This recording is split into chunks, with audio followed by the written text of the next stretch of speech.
वकील सरकार अपनी कुर्सी पर बैठा कुछ पढ़ रहा है।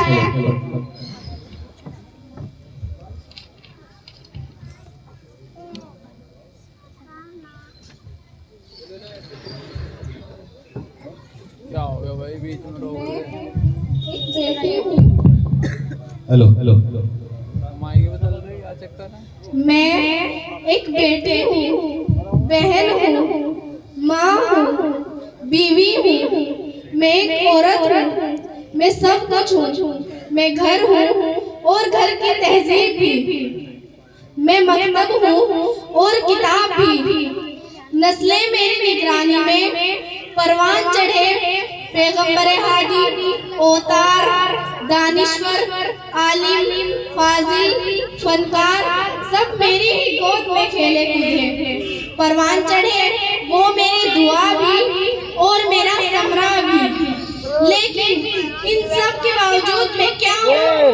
एक हकीर सी शे, एक कमजोर शख्सियत जो किसी के दरमियान महज दिल बहलाने का खिलौना, ना कि जबकि कानून ने भी औरत को मर्द के बराबर दर्जा दिया है।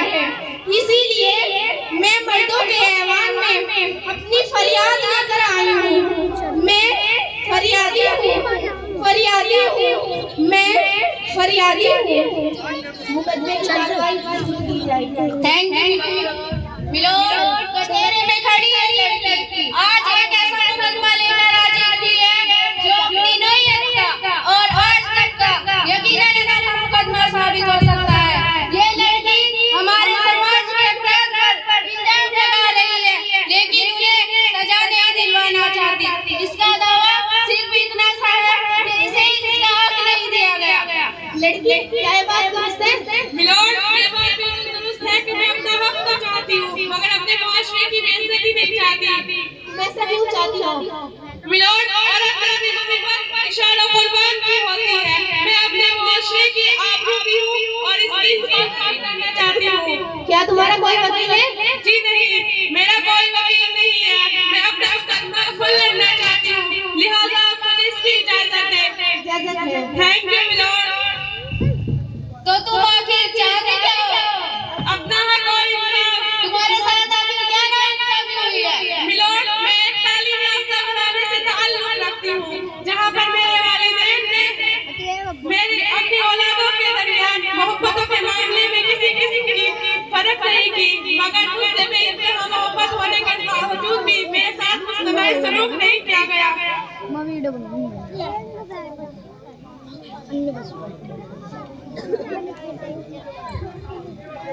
मगर क्या? मगर मुझसे बेइंतहा मोहब्बत होने के बावजूद भी मेरे साथ मुस्तमय सलूक नहीं किया गया। जो सहूलतें मेरे भाई को फराहम की गई वो मुझे फराहम नहीं हुई। आज ज़माना हर लिहाज से तरक्की की राह पर गामजन है, मगर तालीम याफ्ता लोगों से गैर तालीम याफ्ता लोग आज भी लड़कियों की पैदाइश पर मायूसी का इजहार करते हैं। ऐसा क्यों होता है? मिलोड लड़कियों को तो तालीम हासिल करने की पूरी आजादी है, उन्हें इस बात का पूरा हक दिया जाता है। वो भी सरकारी मुफ्त तालीमी पॉलिसी से फायदा उठा रही है। मिलोड वकील साहब की ये बात बिल्कुल दुरुस्त है कि लड़कियां मुफ्त तालीमी पॉलिसी से फायदा उठा रही है, मगर लड़कियों की आला तालीम के लिए हुकूमत ने मुख्तलिफ आयात की इदारे गोसा किए हैं, और फिर भी मर्द और औरतों में फर्क क्यों होता है? आज हुकूमत ने मसावात मर्द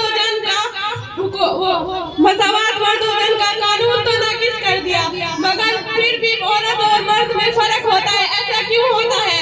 मिलोड इस लड़की का ये दावा है कि लड़कियां तमाम बंदिशों और पाबंदियों से जुड़ी होती है, लेकिन ये सरासर गलत है। मिलोड आज लड़कों को बाहर जाने की पूरी इजाजत होती है, मगर हम लड़कियों को हर बात का पाबंद बनाया जाता है। हम पर मुख्तलिफ आयात की पाबंदी कर दी जाती है। आखिर ऐसा क्यों होता है? मिलोड लड़कियों को तो शायर और तफरीह की पूरी इजाजत है।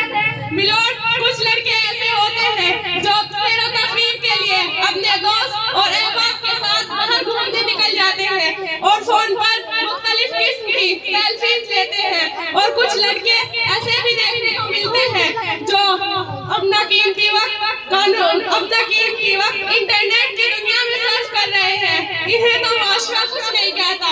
वहीं अगर एक लड़की अपनी किसी सहेली के घर भी चली जाए तो पूरा का पूरा घर परेशान हो जाएगा। मिलोड, लड़के भी तो घर के चश्मे चिराग होते हैं, कमाते हैं, घर चलाते हैं और अपने माँ बाप की भी तो इतनी खिदमत करते हैं।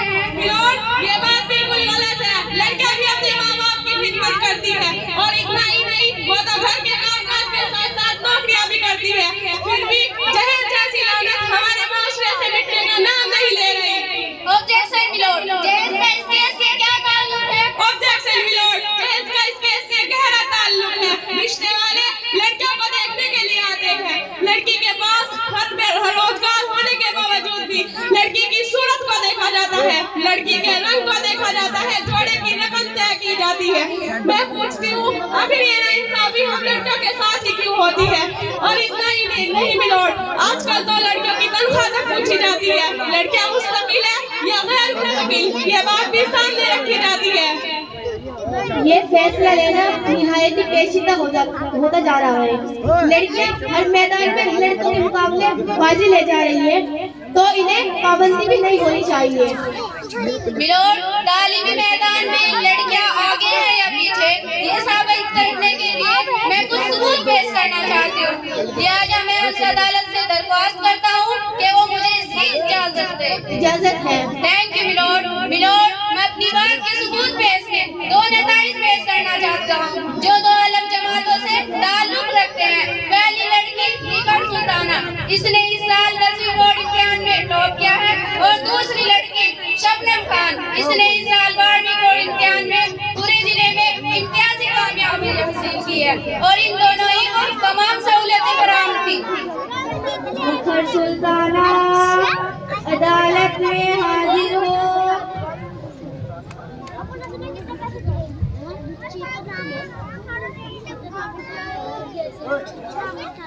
इस मुकद्दस किताब पर हाथ रखकर कसम खाइए कि मैं जो कुछ कहूँगी सच कहूँगी, सच के सिवा कुछ नहीं कहूँगी। सच कहूँगी, सच के सिवा कुछ नहीं कहूँगी। मिस निकर सुल्ताना, क्या ये बात दुरुस्त है कि आपने इस साल 10वीं बोर्ड इम्तिहान में टॉप किया है? जी हाँ। और क्या ये भी बात सच है कि आपके वालिदैन ने सारी सहूलियतें फराहम करके दी थी? जी बिल्कुल दी थी। मिलोड, इससे साबित होता है कि हर वालिदैन अपनी बेटियों की पूरी मदद करते हैं, उनका पूरा ताउन करते हैं। मिलोड, अगर आपकी इजाजत हो तो मैं मिस निकर सुल्ताना से कुछ सवालात कर सकती हूँ? इजाजत है। मिस निकर सुल्ताना, आपके वालिद क्या करते हैं? मिस निकर सुल्ताना, क्या मैं जान सकती हूँ आपके वालिद क्या करते हैं? मिस निकर सुल्ताना, क्या मैं जान सकती हूँ आपके वालिद क्या करते हैं? वो इस अदालत के सरकारी वकील हैं। वेरी गुड, ये हमारे फाजिल वकील साहब के दफ्तर है। मिस निकर सुल्ताना, जिस साल आप 12th बोर्ड एग्जाम का इम्तिहान दे रही थी, उस साल आपका कोई और भाई भी इम्तिहान दे रहा था? जी हाँ, उस बार मेरा भाई 12वीं बोर्ड एग्जाम दे रहा था। आप घर के कामकाज में अपनी अम्मी का हाथ भी बटाती होंगी? हाँ, बताती हूँ। और आपका भाई? ऑब्जेक्शन मिलोड, बात यहाँ लड़कियों के तालीम मैदान में आगे या पीछे रहने की है, लड़कियों के घरेलू कामकाज में हाथ बटाने की नहीं। Order objection sustain. आप आपकी बात जारी रखिए। Thank you milord. और आपका भाई, क्या वो भी घर के कामकाज में हाथ बटाता है? नहीं। तो वो क्या करता वो है? अपनी स्टडी करता है। तो आप स्टडी कैसे करते हैं? अपने घर का पूरा काम काज करने के बाद मैं पूरी रात पढ़ाई क्या करती हूँ। थैंक यू वेरी मच, आप जा सकती हैं। लॉर्ड, हमारे फाजिल वकील साहब जो कि खुद हुकूमत के मुआफिज हैं, उनके घर में लड़कियों के साथ ऐसा सुलूक हो रहा है, तो आम घरों में क्या होता होगा? ऑब्जेक्शन मिलोड, फाजिल वकील मेरे पर्सनल मैटर में इंटरफेयर कर रहे हैं, लिहाजा मैं उनसे दरख्वास्त करना चाहता हूँ कि वो मेरे आपसी मामलात में दखल अंदाजी न करे। ऑर्डर आपको हिदायत दी जाती है कि आप सरकारी वकील साहब के पर्सनल मैटर में इंटरफेयर ना करें। Thank you milord. Sorry milord. Milord, मैं अब अपनी दूसरी गवाह शबनम खान को कटहरे में बुलाना चाहता हूँ, लिहाजा मैं इस अदालत से दरख्वास्त करता हूँ कि वो मुझे इसकी इजाजत दे। मिस शबनम खान अदालत में हाजिर हो।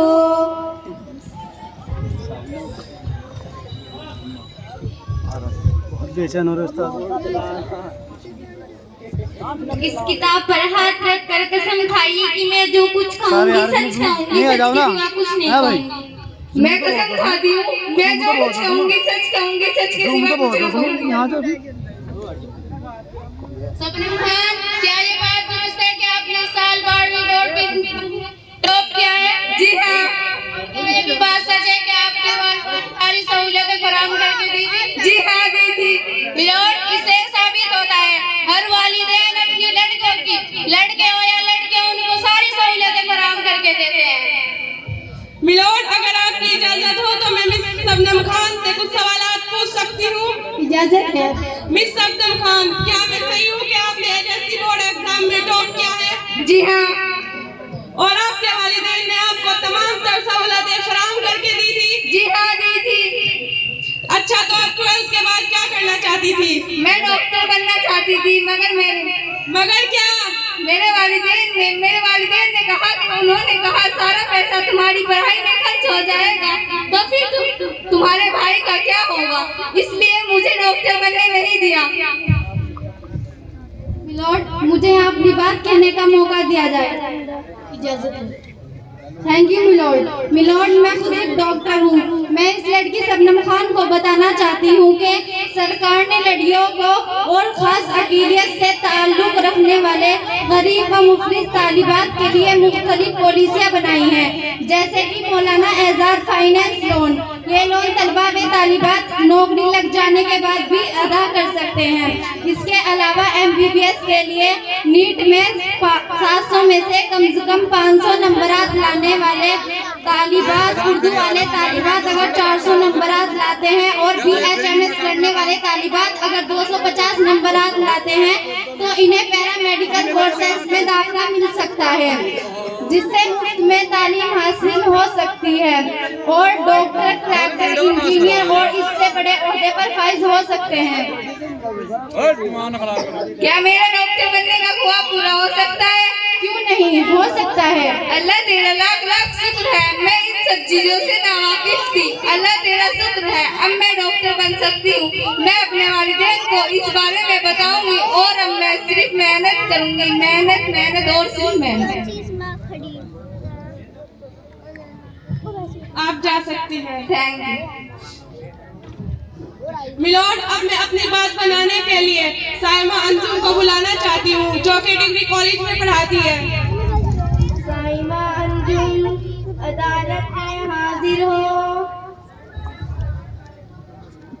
मैं जो कुछ कहूँगी सच कहूँगी, सच के सिवा कुछ नहीं कहूँगी। प्रोफेसर साहिबा, आपके लड़के की किसी लड़की के साथ शादी तय हुई थी, वो आपने क्यों तोड़ दी?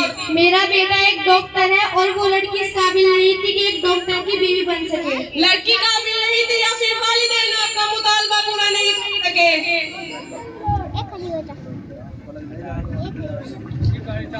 ऑब्जेक्शन मिलोड, इनके बेटे की शादी का इस केस से क्या ताल्लुक है? ऑब्जेक्शन मिलोड, अगर सब प्रोफेसर साहिबा की तरह सोचने लगे तो हमारे मुआशरे का क्या होगा? आज लड़कियां अपने वालिदैन का घर छोड़कर लड़कों के घरों को संभालती है और घर के कामकाज के साथ साथ नौकरियां भी करती है। फिर क्यों कोई औरत अपनी मर्जी से पैसा इख्तियार नहीं कर सकती? और आज तालीम ने लड़कियों के अंदर इतनी बेताबी पैदा कर दी है कि वो अपनी इज्जत, अजमत और इज्जत का ख्याल रख सके। ऑब्जेक्शन मिलोड, औरत अपनी मर्जी से नहीं बल्कि अपनी जिद से घर के बाहर जाकर काम करना चाहती है। ऑब्जेक्शन मिलोड, वो अपनी जिद से नहीं बल्कि अपनी सलाहियतों की वजह से। औरत में सलाहियत क्या होती है? उनका सारा काम तो कोई ना कोई मर्द ही अंजाम देता है। मिलोड, अगर औरत में सलाहियत न होती तो उसे किसी किस्म की जिम्मेदारी नहीं सौंपी जाती। और वकील साहब, ये मत भूलिए, हर कामयाब मर्द के पीछे किसी औरत का ही हाथ होता है। मिलोड, अगर आपकी इजाजत हो तो मैं अदालत के सामने एक सबूत पेश करना चाहूंगी। कुछ दिन पहले ये खबर अखबार में छपी थी। ये खबर और वकील साहब आप भी पढ़िए ये खबर। कुछ दिन पहले किसी जज ने अपने खानदान की सारी जायदाद अपने लड़कों के नाम कर दी और लड़कियों से इस और लड़कियों को इससे महरूम रखा, जबकि हुकूमत ने खुद इस कानून को नाफिज किया है कि लड़कियों को जायदाद में हिस्सा दिया जाए। और यही नहीं, हमारी खुद की शरीयत में लड़कियों का हिस्सा लाजमी करार पाया है। आप में से ऐसे कितने लोग हैं जिन्होंने अपनी लड़कियों को जायदाद में हिस्सा दिया हो? आप में से 10% भी ऐसे नहीं होंगे जिन्होंने अपनी लड़कियों को हिस्सा दिया हो। और वकील साहब, आप बताइए, आपने अपनी बेटी को कितना हिस्सा दिया है? नहीं दिया ना? क्यों ये नाइंसाफी हो रही है? आज लड़कियों की इज्जत के साथ खिलवाड़ किया जा रहा है, उन्हें उनका हक नहीं दिया जा रहा है। मुझे बताइए, क्या लड़का ही जायदाद का लालची होता है और लड़कियां खिदमत की? क्यों उनके साथ ये नाइंसाफी हो रही है? लड़की पुलिस तो आजकल तमाशा बनकर रह गई है। इस अदालत में पेश हो जाने वाला ये मुकदमा निहायती अपने हकूक के लिए लड़का हर फर्द का पैदाइश है।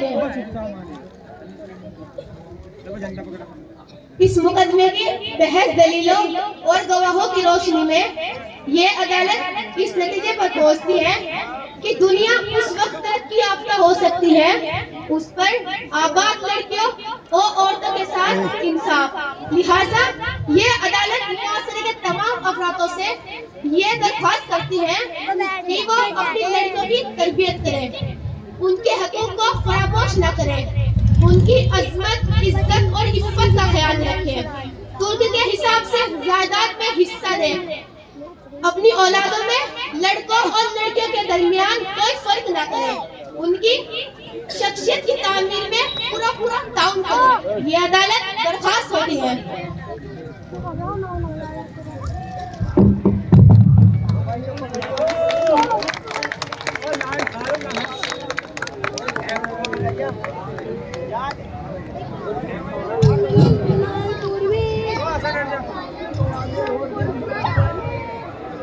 माशाअल्लाह।